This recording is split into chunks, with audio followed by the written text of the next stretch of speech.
हरे कृष्ण हरे राम। श्री रामचरित्र मानस से सीता जी और मंत्री सहित दोनों भाई सिंगवेरपुर जा पहुँचे।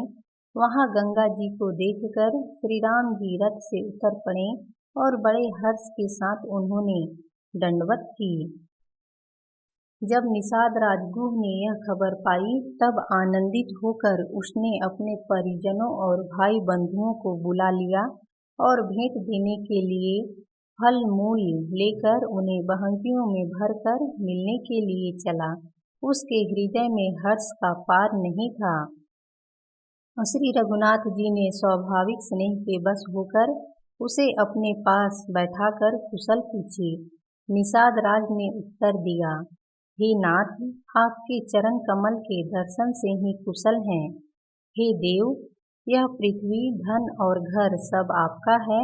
मैं तो परिवार सहित आपका नीच सेवक हूँ। अब कृपा करके सिंगवेरपुर में पधारिए और इस दास की प्रतिष्ठा बढ़ाइए। श्री रामचंद्र जी ने कहा, हे सुजान सखा, तुमने जो कुछ कहा सब सत्य है, परंतु पिताजी ने मुझको और ही आज्ञा दी है। बरस 4-10 बासुबन मुनिव्रत वेशु आहारू। ग्राम बासु नहीं उचित सुनी, गुहाहि भयउ दुख भारु। सियावर राम जय जय राम, मेरे प्रभु राम जय जय राम। पिताजी के आज्ञा अनुसार मुझे 14 वर्ष तक मुनियों का व्रत और वेश धारण कर और मुनियों के योग्य आहार करते हुए वन में ही बसना है। गांव के भीतर निवास करना उचित नहीं है। यह सुनकर गुह को बड़ा दुख हुआ। राम लखन सिय रूप निहारी, कहाहि सप्रेम ग्राम नर नारी। ते पितु मातु कहूँ सखी कैसे,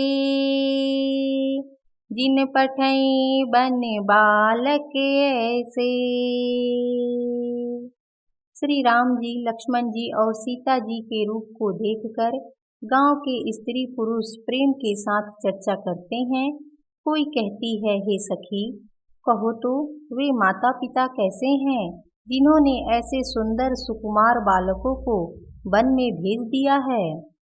एक कहाहि भले भूपति कीन्हा, लोयन लाहु हमहि विधि दीन्हा। तब निषाद पति उरे अनुमाना, तरु शिशुपा मनोहर जाना। कोई एक कहते हैं, राजा ने अच्छा ही किया, इसी बहाने हमें भी ब्रह्मा ने नेत्रों का लाभ दिया। तब निषाद राज ने हृदय में अनुमान किया तो अशोक के पेड़ को उनके ठहरने के लिए मनोहर समझा। लय रघुनाथ ही ठाऊ देखावा, कहु राम सब भांति सुहावा। पुरजन करी जोहारु घर आए, रघुबर संध्या करन सिधाए। उसने श्री रघुनाथ जी को ले जाकर वह स्थान दिखाया। श्री रामचंद्र जी ने देखकर कहा कि यह सब प्रकार से सुंदर है। पूर्ववासी लोग जोहार करके अपने अपने घर लौटे और श्री रामचंद्र जी संध्या करने पधारे। गुह सावारी साथ रिडसाई, कुस किस लय में मृदुल सुहाई। सुचि फल मूल मधुर मृदु जानी, दोना भरी भरी राखे सी पानी। गुह ने कुश और कोमल पत्तों की कोमल और सुंदर साथरी सजाकर बिछा दी और पवित्र मीठे और कोमल देख देख कर दोनों में भर भर कर फल मूल और पानी रख दिया अथवा अपने हाथों से फल मूल दोनों में भर भर कर रख दिए। सिय सुमंत्र भ्राता सहित कंद मूल फल खाई, शयन कीन्हे रघुवंश मणि, पाए पलोटत भाई। सियावर राम जय जय राम, मेरे प्रभु राम जय जय राम। सीता जी, सुमंत्र जी और भाई लक्ष्मण जी सहित कंदमूल फल खाकर रघुकुल मणि श्री रामचंद्र जी लेट गए। भाई लक्ष्मण जी उनके पैर दबाने लगे। उठे लखनु प्रभु सोवत जानी, कही सची वही सोवन मृदुबानी। कछुक दूरी सजीबान सरासन, जागन लगे बैठी बिरासन। फिर प्रभु श्री रामचंद्र जी को सोते जानकर लक्ष्मण जी उठे और कोमल बानी से मंत्री सुमंत्र जी को सोने के लिए कहकर वहां से कुछ दूर पर धनुष बाण से सजकर बिरासन से बैठकर जागने लगे।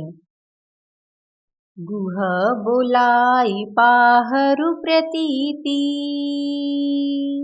ठाव ठाव राखे अति प्रीति। आपु लखन पही बैठे उजाई, कटी भाथी सरे चाप चढ़ाई।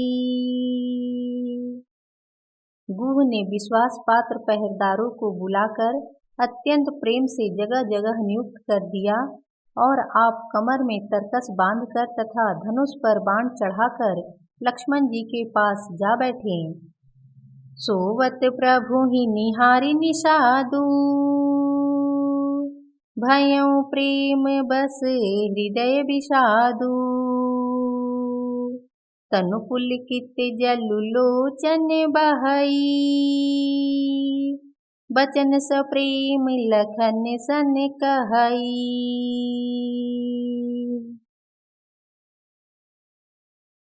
प्रभु को जमीन पर सोते देखकर प्रेम बस निषाद राज के हृदय में विषाद हुआया। उसका शरीर पुलकित हो गया और नेत्रों से प्रेम आंसुओं का जल बहने लगा। वह प्रेम सहित लक्ष्मण जी से वचन कहने लगा। भूपति भवन सुभाए सुहावा, सुरपति सदनु ना पट तर पावा।